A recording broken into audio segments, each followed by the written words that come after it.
different notation. We've had a request from Deerfield Ponds, and their president, Sparrow, is here. And the basis is, Sparrow, I guess if you want to give us a quick rendition. My name is Sparrow Salvi. I'm presently the president of Squire Green at Deerfield Pond Homeowners Association. Squire Green was built in 1988, and about 15 years ago they built Deerfield Pond. Different builders. When Deerfield Pond was built, just to give you a little history, the people who built Deerfield Pond really did not build enough parking spaces, so we have a parking issue. But we deal with it the best way we can. Two of the roads in Deerfield are town roads, Squires Way and Kings Way. So the only thing the town does is they plow it. They maintain those roads. The rest is all maintained by us. Last month, about 6 weeks ago, we had an issue there are 6 homes on Kings Way opposite the Deerfield Green. That is a town road. And as you know, on town roads, you can't park in the winter between November 15th and April 15th. We've never had a problem in 15 years. Those 6 homes have nowhere else to park. When it snows, they move their cars. Mr. Daly and his men, they come and plow the road. The people move their car back. When they move their cars, they're actually taking other people's spots, and we work around it. This year, we had a problem where the sheriff's department ticketed the people. It was a whole big to-do. So I asked Mr. Daly if he had complained, and he said no, and he doesn't. We work very well together. There is no problem. On one side of Kings Way, by the green, there are cutouts. We always thought that we owned those cutouts, and we have maintained those cutouts in these 15 years. I asked Mr. Daly to look into it for me to see whether that was our property or town property. Mr. Daly very kindly looked into it, and he said, no, it's town property. So the board discussed it. What we are asking the town is if they would give us back those cutouts, in essence, abandon just the cutout area, so that in that time frame of 4-month period, that those 6 families have a place to park, and without, fear of getting ticketed. And that's why I'm here. John, would you give you this copy? What I've given the board handed out is actually a copy of the Kings Way, and as you look in pretty much the center of the photo, is their mailbox area, and that little loop out on Kings Way to the top of the photo is what they're talking about. It looks like it's due to the sidewalk. It looks like it's just a bump out and straight across to the through the mailboxes and then back out towards the pond. But it actually does like the side of an hourglass. It comes out and hooks back in and then comes back out. That's over here on the green side. On the green side, it's at the top part of the picture. Is that? I haven't been up there.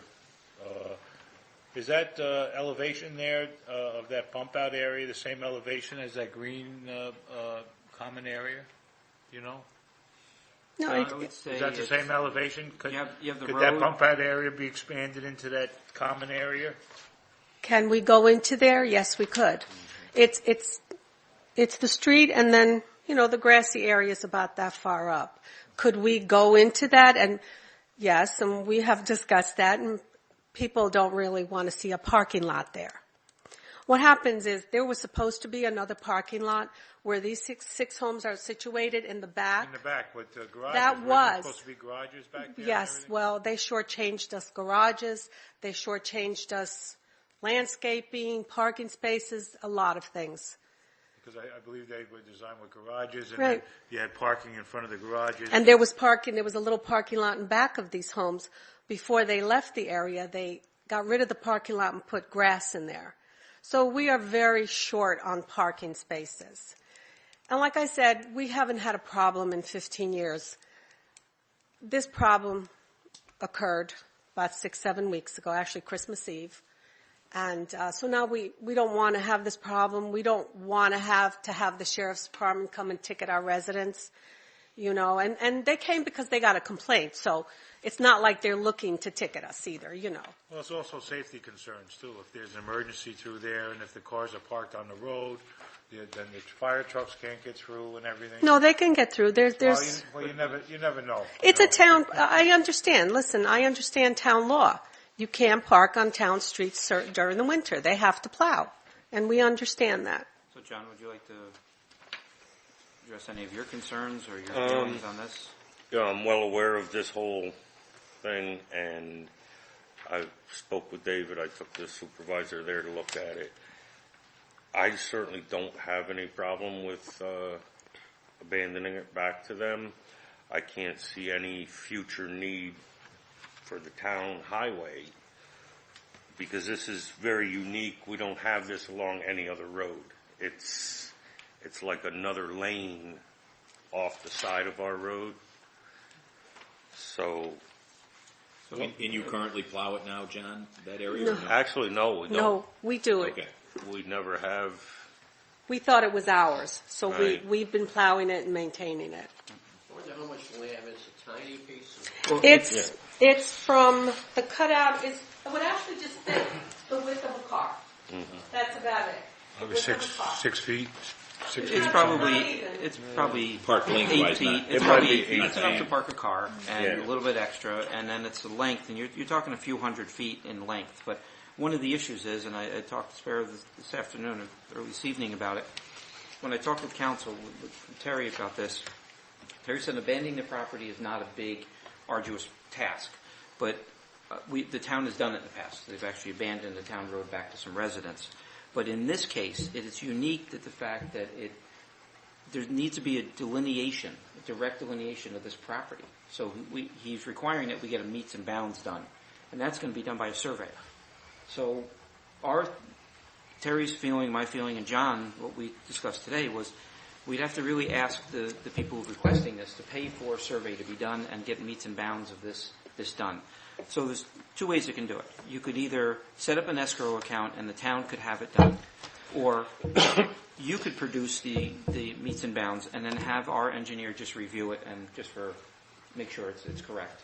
It'd be minimal review by our engineer, and you guys would bear the cost of that. It was Well- basically a lot line adjustment Correct. to the planning board. Correct. So Well, no, because you're abandoning a section of road bed. So that's Yeah, but it's not- got to go back to, it's going to go back to this common area. So it's a lot line adjustment Yeah, for, well, when we Terry did- didn't I feel it just- was a lot line Well, adjustment. Just a When we full- did the full last, abandonment. we abandoned Smith Road, and it's not a lot line adjustment. no? No. It's just the land goes to the, Down the center to the yeah. homeowners on each side. Really? So this would just go back to the homeowners association at this point. So Terry said it's something that can be done. We really need to. I certainly, I have to, of course, I have 4 other board members. Yeah. But I can tell you that I understand, and I don't think the town should incur the cost. We're asking for it. We have a problem. Yeah. So we're asking for it, and as far as I'm concerned, I think we shouldn't, I agree with you. Of course, I have 4 other board members that I have to discuss it with. Our board meeting is next week, and we will discuss it. Just tell us what you need to do. So we have to get an engineer. I'm not an engineer, so Just a surveyor. A to have surveyor, a meets okay. and bounds. Well, We need a meet- I'll send you a letter of what we're requiring. Okay. And then you can bring that to your board. Okay. And then once you receive approval, when is your board meeting? it's next Wednesday. It's next Wednesday. So we'll continue to talk. I'll talk to the attorney. Maybe we can draft Okay. a resolution that pending approval from. We can authorize the supervisor to negotiate. Negotiate. I can't see any reason why the board, we need to do this for our residents. It's just, correct. they have a I have problem. no issue with it Yeah, at all. no, same here. I don't have And an it's, issue. Okay. I'm wondering if there's any other legal method other than abandonment, so we don't get tied up in that. That's actually the simple process. That's correct. That's a, And John has spoken with Terry. I mean, we first talked about a month ago. Yes. And then we received When a it letter first from their happened. counsel. So John talked to Terry pretty much right away, and Terry came up with the same statement earlier. And it's I- only dealing with 2 landowners on either side, the association of one and the town on the other. Right. Right. When you have a road that sometimes may have 5 or 6 homes on it, it gets complicated. No, with just 2 people, it'll be very simple. And I think our attorney has spoken to the town board attorney also. So, but if Yes, I'm sorry. You finished. No, go ahead, I'm finished. Any buried underground utilities in that section that we have to be concerned with? We don't have to dig anything up or anything. Okay. No, I mean, it's just a matter of saying, it's not mine anymore, it's yours. There's no like landscaping or digging up to be done or anything. The cutouts are already there. It's all paved and everything. All those easements would be intact anyway. Okay. So, And that, So, do you think, so, Mr. Kelly, that you could send me an email or something before my board meeting on Wednesday? I will, Okay. by the end of the week. Okay. And I'll get with council just to make sure we spell out Great. exactly what is meets and bounds, and then anything else that he would need for when we draft the resolution to pass this. Okay, thank you so Well, much. Just one question. Yes. How many cars does each of those houses have on average? You're only, according to our rules, supposed to have 2 cars per unit. So I counted 6 homes, 12 cars, and by eyesight, they could fit about 8 to 10 cars, but some of them can go around the corner, which they do now. There's a little corner there, which opposite them are private homes that have driveways. You see, Squire Green has driveways. Yep. When Deerfield was built, there's no driveways, there's no garages, so Well, houses didn't have 3 and 4 cars back then either. right. So it's manageable. They could fit at least 8, 9 cars, and some people can park around the corner. So, John, question for you. I know I kind of, not to speak out of turn, but so that if they want to pay for get the engineer and do that, you're fine with that, or do you want to have your engineer do it and then we'll just bill them? No, I mean, they can, find the best deal they can get, and then we'll just have it checked over. Okay, right. So we'll Okay. come up with those scenarios Great. in there. If you could just send me something, that would be great. We'll do that. Thank you for your time. Thank you. Is it? Maybe